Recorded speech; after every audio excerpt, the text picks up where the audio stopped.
পৃথিবীতে স্বার্থ ছাড়া কোনো মানুষ একজন আরেকজনকে ভালোবাসা তো দূরের কথা, তার কাছেও কখনো যেতে চায় না।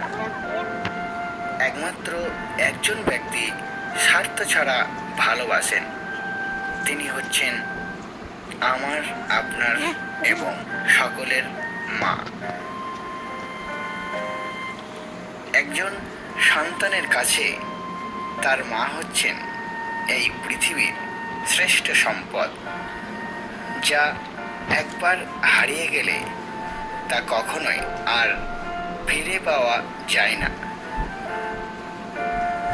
মায়ের দোয়া আমাদের নিত্যদিনের সঙ্গী। সেই কোল থেকে শুরু হয়ে হামাগুড়ি, তারপর হেঁটে চলা।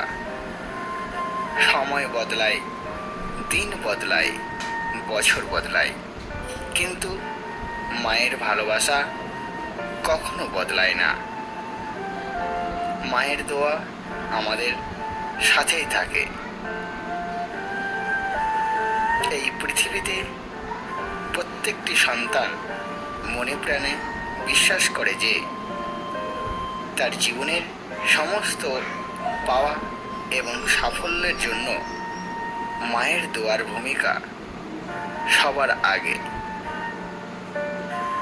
মা এমন একটি বৃক্ষ, যার ছায়ায় কেবল শান্তি পাওয়া যায়, যার শেকড়ে ভিত্তি পায় আমাদের জীবন।